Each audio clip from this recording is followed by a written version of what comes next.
अस्सलाम वालेकुम व्यूअर्स, मैं हूं आपका होस्ट अब्दुर्रहमान और आज डिस्कस करेंगे यूरोप को जिसकी गैस सप्लाई यूक्रेन ने काट दी है।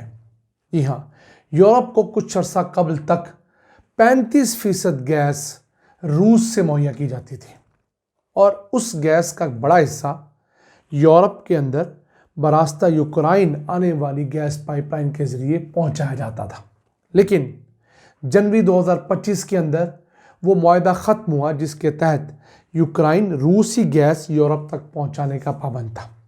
अब उस मुआहदे को यूक्रेन ने हालिया जंग की वजह से रिन्यू करने से इनकार कर दिया है, यानी कि वो जो गैस ट्रांजिट एग्रीमेंट है उसे रिन्यू नहीं किया गया, जिसके बाद यूरोप को की जाने वाली ये सप्लाई जो पहले 35% थी, जंग की वजह से घटते घटते 8% रह गई, अब वो मुकम्मल तौर पर ख़त्म कर दी गई है। जिसके बाद खदशा यह है कि यूरोप के कई ममालिक के अंदर गैस की प्राइसेस बढ़ जाएंगी। वैसे भी बहुत सारे यूरोपीय ममालिक जैसे स्लोवाकिया है, ऑस्ट्रिया है, हंगरी है, इन मुल्कों ने अपने शहरियों को ये कह दिया है कि वो गर्म कपड़े पहने, अपनी खिड़कियों के ऊपर मोटे कंबल, मोटे कपड़े लटकाएं ताकि बाहर से सर्दी कम आए। बालकनीज जो हैं उनकी तरफ से जो घर में आने का रास्ता है उन्हें भी ढांप कर रखें ताकि घर के अंदर मौजूद ज़्यादा से ज़्यादा हरारत को बचाया जा सके और बाहर से कम सर्दी घर के अंदर एंटर हो। तो देखिए, आज की इस 21वीं सदी की दुनिया में भी कुछ नेशनल सिक्योरिटीज़ की चीज़ें हैं। मसलन फूड एक नेशनल सिक्योरिटी की चीज़ है। जो मुल्क अपनी खुराक उगाता है वो सिक्योर मुल्क है, और जो मुल्क इस दौर में खूब सारे पैसे होने के बावजूद बाहर से खुराक ख़रीदता है वो डिपेंडेंट मुल्क है। किसी वजह से भी दुनिया के अंदर कुछ होता है, उसकी खुराक की सप्लाई बंद होती है तो वो भूख मर सकता है।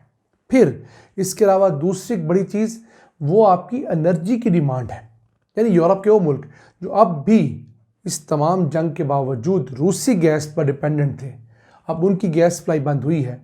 तो एनर्जी सिक्योरिटी भी एक बहुत बड़ा संग मील है किसी मुल्क को अपने कदमों पे खड़ा करने के लिए। अब पाकिस्तान की मिसाल ले लीजिए। अब पाकिस्तान अपनी ज़रूरत की बमुश्किल 45% गैस मुल्क से पैदा करता है। कुछ हम 30% इंपोर्ट करते हैं, बाकी हम लोड शेडिंग करके पूरी कर रहे हैं। और तेल की बात करें तो तेल तो हम अपनी ज़रूरत का 85% इंपोर्ट करते हैं। तो हम एक एनर्जी डिपेंडेंट मुल्क हैं। ऑल्दो हमारे पास तेल और गैस के वसी ज़खायर हैं। यूएसएड और EAI जैसे अहम इदारे बार बार हमें बता चुके हैं कि पाकिस्तान में 9 अरब बैरल तेल मौजूद है। इस पे हम डिटेल डॉक्यूमेंट्री कर चुके हैं। हमारे चैनल पर देखी जाने वाली सबसे बड़ी, सबसे मकबूल डॉक्यूमेंट्री है। आप स्क्रीन पर उसका थंबनेल देख रहे होंगे। अगर इस लिंक पर जाएंगे तो आपको वो डॉक्यूमेंट्री भी मिलेगी, किस तरह पाकिस्तान में 9 अरब बैरल तेल के ज़खायर होने के बावजूद हम वो तेल नहीं निकाल रहे। सिर्फ ये नहीं, पाकिस्तान में 200 ट्रिलियन क्यूबिक फीट से ज़ायद गैस के दस्तयाब ज़खायर भी हैं। ये वो ज़खायर हैं जो हम निकाल सकते हैं, जिन्हें रिकवरेबल रिजर्व्स कहा जाता है। और अगर ऐसे ज़खायर की बात करें जो वैसे ही मजमूई तौर पर होते हैं तो उनकी मिकदार 1000 ट्रिलियन क्यूबिक फीट से ज़्यादा है। लेकिन उसमें से 800 ट्रिलियन क्यूबिक फीट तो हम निकाल नहीं सकते, या हमारे पास उस तरह की टेक्नोलॉजी नहीं है, या वो मुख्तलिफ छोटे पैकेज में है जो कि इकनॉमिकली वायबल नहीं है।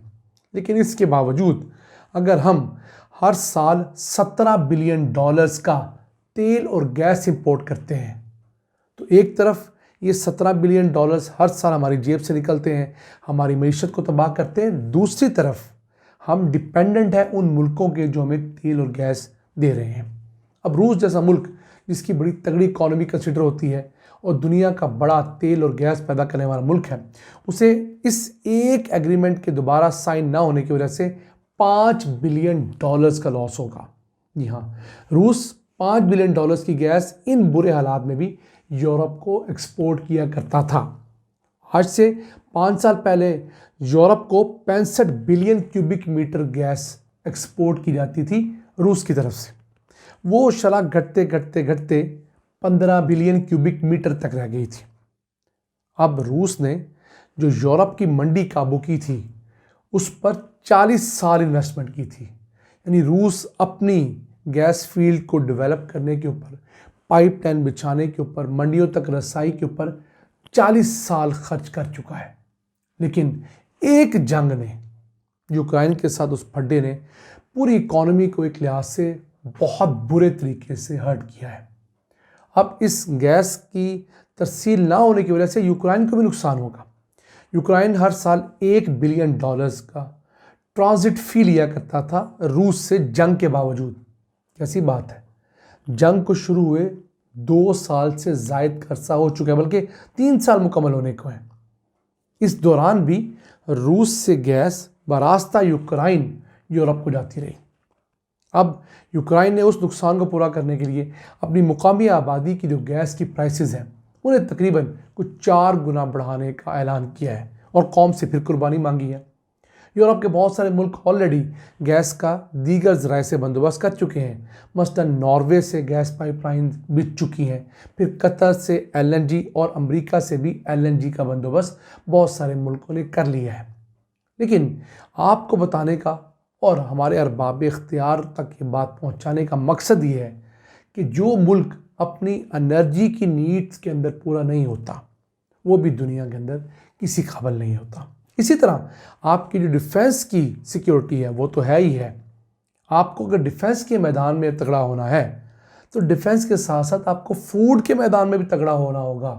अगर आप एक मजबूत दिफाई मुल्क हैं पाकिस्तान की तरह, लेकिन अगर आपकी मईशत कमज़ोर है तो तब भी आपका कोई हाल नहीं है। तो आपको एक मजबूत आर्मी, मजबूत नेवी, मजबूत एयरफोर्स के साथ साथ आपको अपनी नेशनल सिक्योरिटी के दीगर इश्यूज़ को भी तगड़ा करना होगा। इसमें फूड सिक्योरिटी भी है, जिसके अंदर एनर्जी सिक्योरिटी भी है। इसके साथ साथ आज की दुनिया के अंदर टेक्नोलॉजी का मैदान भी बहुत अहम है। यानी कि आपके पास सब कुछ हो और टेक्नोलॉजी ना हो, और टेक्नोलॉजी के लिए आप दुनिया के अंदर दर दर की ठोकरें खा रहे हो, तो तब भी आप लोगों के ऊपर डिपेंडेंट हैं। अब हमारे जो अरब दोस्त भाई हैं, सऊदी अरब, UAE, कतर, बहरीन, उनके पास पैसा तो इतना है, वो खुराक दुनिया से इंपोर्ट कर लेते थे। एनर्जी के मैदान में वैसे खुद कफील है, वो तेल और गैस की दौलत से माला माल है।